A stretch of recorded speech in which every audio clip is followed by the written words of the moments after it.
Yo, what up, readers? It's your boy Porcupine TV, and I'm making my way through another book series here, the Harry Potter book series. The spines make a cool little art piece here of Harry Potter like riding on a dragon or something. I'm about halfway through this series, a little over half. And yeah, I want to give you guys some thoughts on the books. Harry Potter, it's one of the biggest, book franchises of all time. And I've never actually read it all the way through. I think I just read like the first book as a kid, but I've never actually read them all the way through. I'm a little above the age group that is intended for these books. I think that media for children, you should be able to enjoy it as an adult as well. It should be well written. Like the idea that we're just showing our kids just garbage nonsense just because they're kids. That's how you end up with a generation of retarded losers.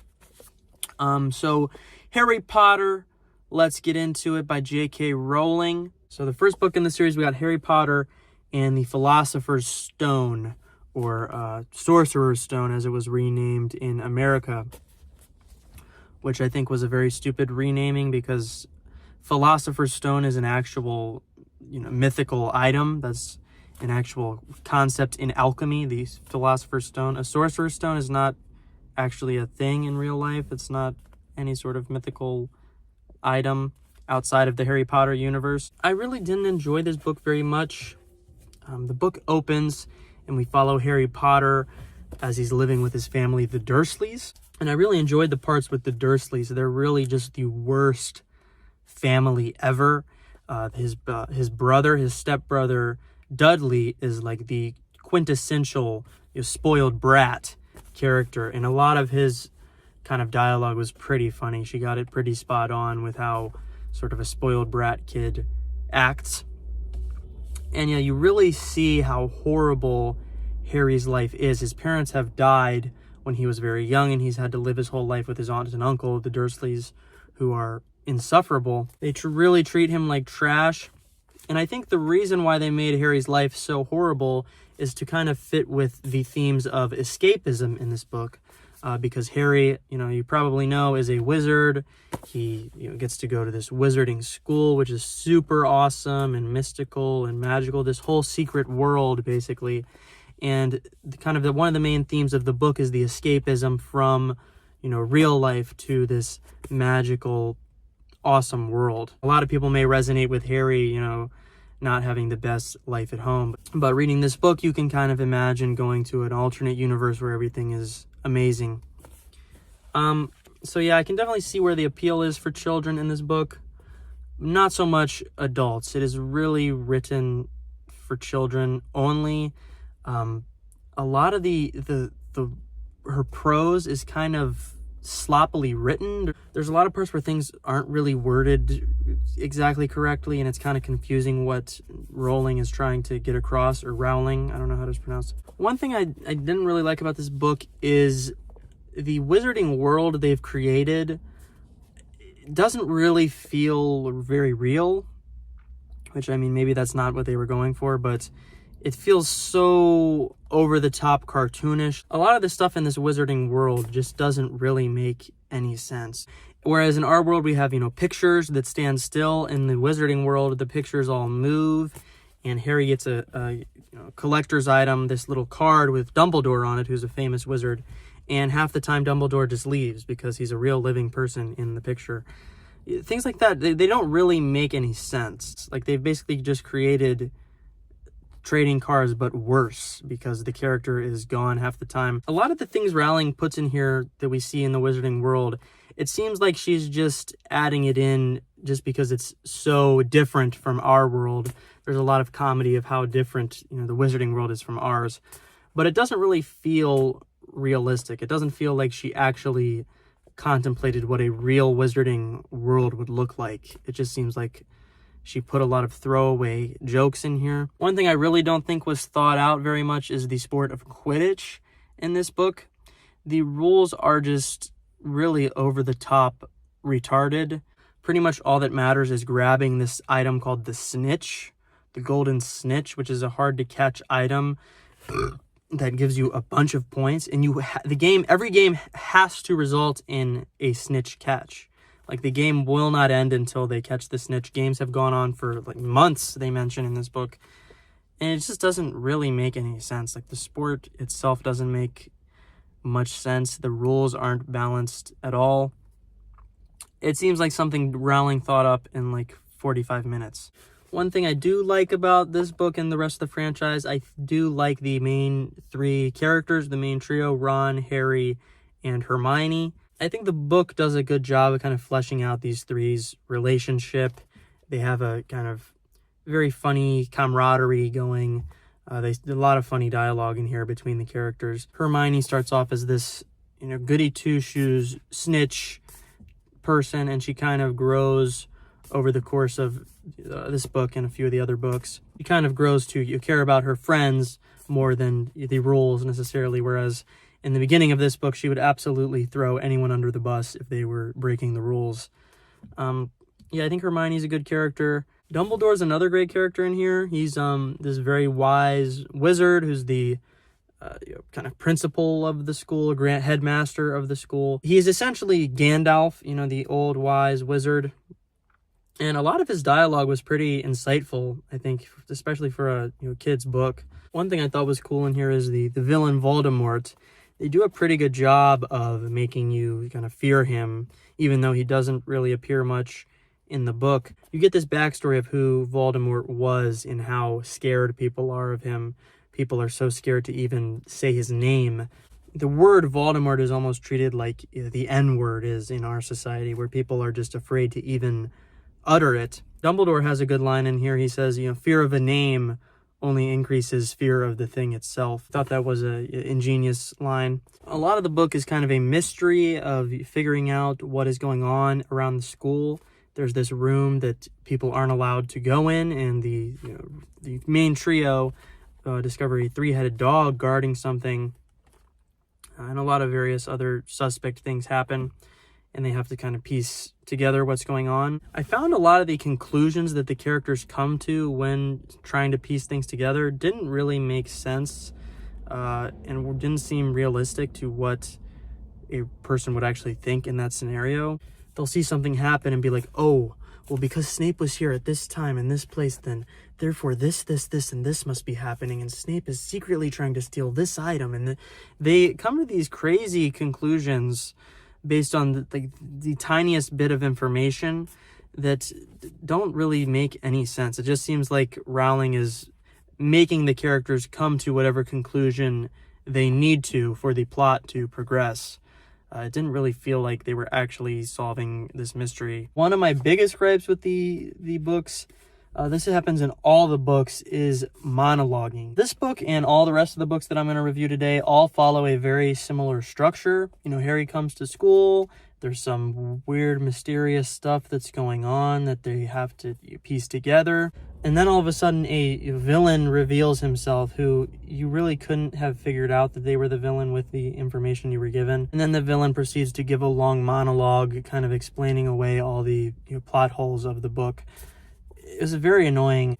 It's annoying for a few reasons. One, I feel like the villains that reveal themselves at the end, the books don't give you enough information that you could figure it out on your own. It's very much like thrown at you last minute. You couldn't have possibly known what was happening. And the monologues the characters give, they just make no sense why the character would ever be doing this. They almost always lose in the end because they were giving some long monologue. Almost every book, the villain could have won if they didn't feel the need to explain for 30 minutes every single thing to Harry, spell it out. It's just pretty lazy writing. You can tell the only reason they're giving this monologue is because the reader needs to be given a lot of information. But, from the character's perspective, it doesn't make any sense for them to be monologuing. Another thing I don't really like about these books as well, it's in this book and it's present in the rest of the books. It gets even worse in the rest of the books, is the Slytherin house is pretty, comedically evil. At Hogwarts, this magical school, there are these 4 houses, Gryffindor, Hufflepuff, Ravenclaw, and Slytherin, that these children are all divided into. This magical item called the Sorting Hat basically sorts all these children into the right house based on reading their mind. Each house represents some sort of character trait. Gryffindor is like boldness or something. I think Slytherin is ambition. They all represent some sort of trait. But literally everyone in the Slytherin house is comedically evil. Like, it is so absurd. The heroes and villains in the books, I mean, it's very black and white, who is a hero, who is a villain, which is fine if you want to have, black and white characters in a children's book. But the fact that it's 1/4 of the entire school is all like the Joker, basically. They're all like very comedically evil. Feels very unrealistic. So that's really my thoughts on the first book. Not a big fan of this one. Probably I would rank this one the worst of all of them. I think they probably progressively get better for the most part. This one, not a big fan. So now moving on to book number 2, Harry Potter and the Chamber of Secrets. This one, again, it suffers from almost all of the problems that I just mentioned in the first book. A lot of the characters get more fleshed out in this one than the previous book. One thing that is a bit annoying in this book, and is true of all the rest of the sequels of Harry Potter, is J.K. Rowling writes it so that someone just picking this up, not having read any of the previous books, can still understand it. So there's a lot of things that are like re-explained, the characters that are reintroduced.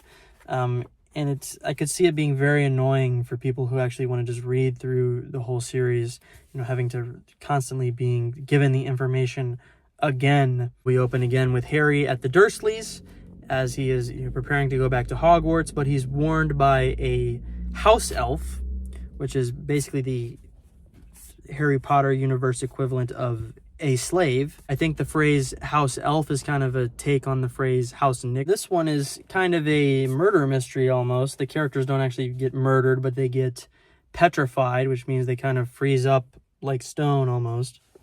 A lot of these students keep freezing up like that, and they try to figure out who is the perpetrator. There are heavy themes of racism in this book. Malfoy refers to Hermione as a mudblood, and we slowly learn that there's this kind of racist ideology in the wizarding world towards wizards that are born of muggles. Muggles being non-magic people, just normal people.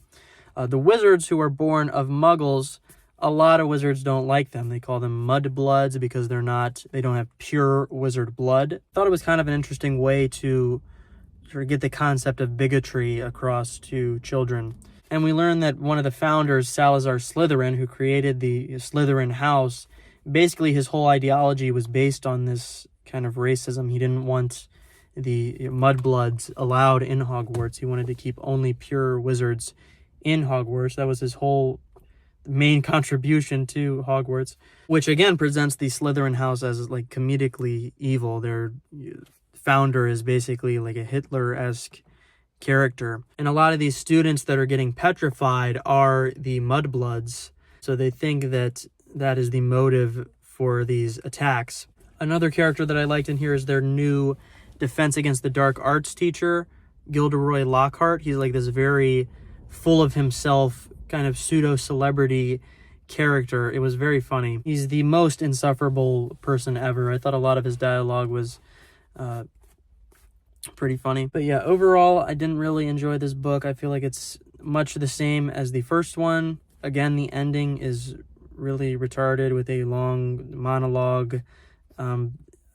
This is probably one of the worst endings of the books. Yeah, the ending I felt like was really a stretch. It's like you couldn't have possibly predicted what was going to happen. Rowling basically kind of pulls out this idea from her ass that you can like create a clone of yourself inside of a diary and it can actually affect the real world. And it was very weird. I don't know. It seemed kind of thrown in there randomly at the end. I didn't really like the ending. But yeah, that's book 2. Moving on to book 3 here. We got The Prisoner of Azkaban.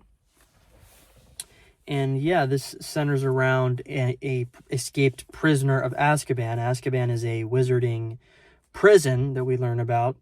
That is, you do not want to go there. It's very horrible. There are these creatures called the Dementors that basically torment you when just the sight of them makes you relive the worst memories you've ever had. And if you spend a lot of time around these Dementors, you kind of go insane. Hogwarts has now been required to have these Dementors around the school to keep it safe from this escaped prisoner, Sirius Black. One thing I thought was funny in this book is they introduce divination class. Harry starts taking a class called divination, and divination is basically astrology and tarot card reading and seeing into the future, looking into crystal balls, all this kind of stuff. And it's funny, even in the wizarding world, astrology is like the least accurate form of magic. Their divination professor, Professor Trelawney, almost every prediction she makes is wrong. She's constantly predicting Harry to die a horrific death. And yeah, no one takes divination seriously. I thought it was very funny. One thing I appreciated about the books is Rowling comes up with some pretty, interesting ways to not have every year just feel the same. With a character going to school every year, it would be easy for all the books to kind of blend together. But she cleverly kind of makes sure new things are added every year. Harry has new classes that he takes.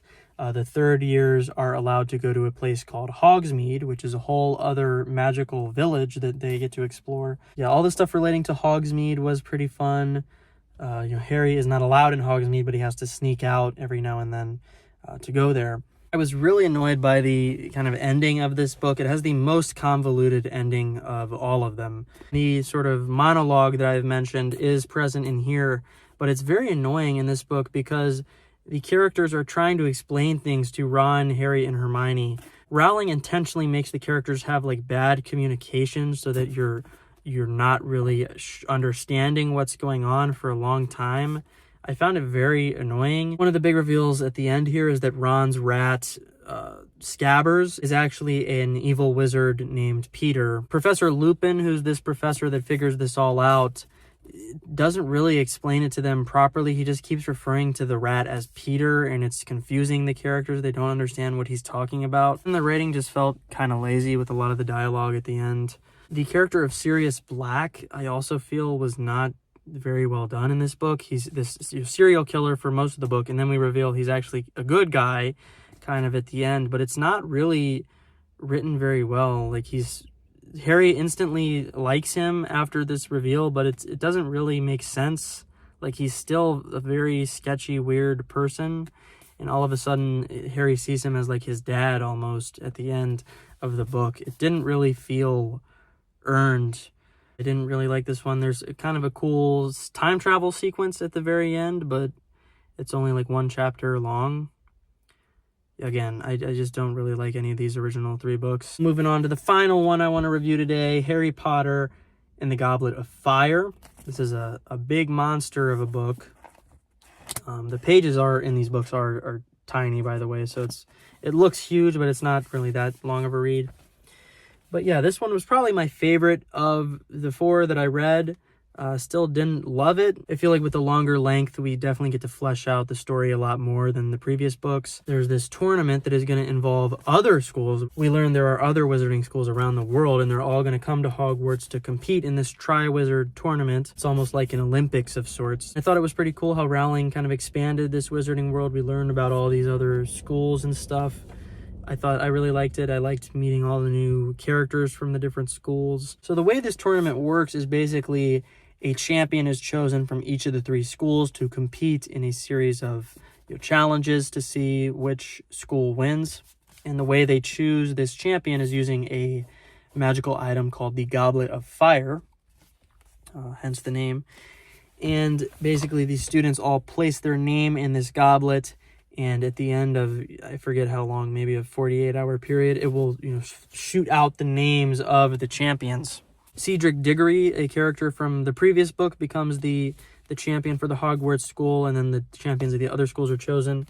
But miraculously, a fourth name comes out of the goblet, Harry's name. This is very strange because he didn't put his name in the goblet. Also, Harry is underage. He's not even allowed to enter. So there's a bit of a mystery as to how he was able to be entered into the tournament, who put his name into the goblet. There's also a character, Rita Skeeter, in here, who was largely cut out of the movies. And she's kind of a parody of sensationalist journalism and misinformation. She's constantly writing these stories about Harry and his friends that are just not true at all. There's a lot of drama that ensues with the school turning on Harry and Hermione because of these things that Rita Skeeter is writing. I thought it was a pretty funny character. Another thing that was largely cut from the movies is a subplot about the house elves. We get even more deep into the themes of slavery in this book. We find out a lot of the things around Hogwarts are actually the result of slave labor. All the food that is cooked for them, the fact that their rooms have housekeeping and their beds are cleaned and made in the morning. This is all house elves, unpaid slaves doing all this stuff. Hermione, finding this out, is very upset by this. She thinks we need to liberate the house elves and give them pay and allow them to be equal to the rest of the wizarding society. But no one takes her seriously. The house elves, they want to be enslaved. They actually claim they enjoy, not being paid. The character Dobby that I briefly mentioned from the second book, he was freed from being a slave at the end of the book. In this book, he is, actually wants to be paid, and the rest of the house elves are like really offended and weirded out by him, the fact that he actually wants to be paid for his labor. We actually find out that he negotiated prices with Dumbledore, and he actually negotiated to have a lower salary because of this, philosophy these house elves have, is that they don't really want to be paid a lot. It's playing with the theme of internalized racism. The mindset of the house elves is actually pretty similar to the mindset of a lot of slaves in America. A lot of slaves believed that it was a black person's place to be a slave, and that's just how, society ought to be. That's kind of what these house elves represent. It was very funny because Hermione starting this whole elf liberation front is not taken seriously at all. Everyone thinks it's just the most retarded thing. Anytime she starts talking about it, Harry, Ron, every character is just like, shut the fuck up, Hermione. They like being enslaved. You don't know what you're talking about. It was very funny. It was kind of playing on social justice movements and how people don't really take them seriously. A lot of people don't really care about, social justice movements, especially when they're the ones benefiting from the slave labor. All the characters enjoy the benefits of the slave labor, so they don't really care to free these elves. I thought it was actually a pretty funny satire and pretty deep for a children's book. I really enjoyed it. We also get a lot of backstory, about the times that Voldemort was in power. After Voldemort died, after he tried to kill Harry and his killing curse rebounded onto himself, a lot of these people claimed that they were under the power of a curse called the Imperius Curse, where basically you can take control of a person and control everything they do. So there were a lot of these trials trying to determine who actually was under the effects of a curse and who actually joined Voldemort of their own volition. It was pretty interesting to see how divided the wizarding world got over this. Anyone perceived to be a Voldemort supporter, known as a Death Eater, was punished very harshly after Voldemort died. The book shows how fear can drive people to go way overboard. Barty Crouch is this character who, even sentenced his own son to a life sentence because he was associated with a few Death Eaters. We also meet a character, Moody, Professor Moody, who's the new Defense Against the Dark Arts teacher. Moody is what's called an Auror, who is basically a person that tries to find these dark wizards and send them to prison. I feel like this was probably the most compelling mystery of all the books that I read, but I feel like this book fell short again, especially with the ending. It's so over-the-top goofy. At the end of the Triwizard Tournament, Harry and Cedric actually tie to grabbing the final cup. You have to grab this cup at the end to win. They both grab it at the same time and find out is actually a port key, which a port key is an item that when you touch it, it will transport you somewhere. Basically functions as a portal. So Harry and Cedric are transported to the grave of Voldemort's dad, and we realize that Wormtail, one of Voldemort's servants, is bringing Voldemort back to life. We realize that Voldemort has actually hatched this master plan to have Harry win the tournament so that he would touch the cup and be transported to him in this graveyard where he's about to be resurrected. He again gives this super long monologue, and it is by far the worst monologue in the whole series because this is supposed to be the most intelligent, greatest dark wizard of all time, and he's just basically spilling everything to Harry, things he didn't even need to go into. He reveals the names of all the Death Eaters that are there, just telling Harry everything. It makes no sense. The duel between Voldemort and Harry was so underwhelming. I always remembered these scenes from the movies where they have wand fights where their wands kind of connect, these beams shoot out of their wands, and you just keep seeing the beams go back and forth as the characters are trying to get each other. I've always seen those scenes, and I wonder, how did they make that interesting in the book? And the answer is they didn't. They basically say, oh, there was a large orb in the middle of their wands, and the orb moved closer to Voldemort, and then the orb moved backwards, and their wands were vibrating really hard. It's the most boring, excruciating thing I've ever read. It's not enjoyable at all. And the fact that a 14-year-old boy is already more powerful than, the most powerful dark wizard of all time just makes me feel like there's no stakes to this story whatsoever. Voldemort did not live up to this hype that was given to him in the previous 3 books. Then Harry just escapes in 2 seconds by grabbing the cup again. He just runs away and grabs the cup again. And for some reason, the Portkey takes him back to where he was before. It takes him back to the 3rd task, which is weird because that's not how any of the Portkeys functioned before this one. We find out about Portkeys in the beginning of this book, and the way Portkeys work is you touch it, you teleport, and then the Portkey is broken. It doesn't work anymore. It just becomes a normal object. That's how it's explained in the beginning of the book. But for some reason, at the end of the book, he's able to be teleported and then teleport back, which especially doesn't make any sense. Why would Voldemort want the Portkey to work that way? It would allow Harry to escape. So yeah, there's a big plot hole at the end there. And yeah, it's just really, really fucking stupid that he was able to escape Voldemort. And one monologue was not enough. We have to get another monologue from this person at Hogwarts that was working for Voldemort, and we realized at the end that they were actually a kind of spy this whole time. It was dumb. I don't know. I really didn't like the ending of the book. Really dumb and gay. But yeah, those are my feelings on the first 4 Potter books. I'm not the biggest Potterhead fan. We'll see what happens with these final 3 books. I'm still going to finish the series. But yeah, not really a big fan so far. And yeah,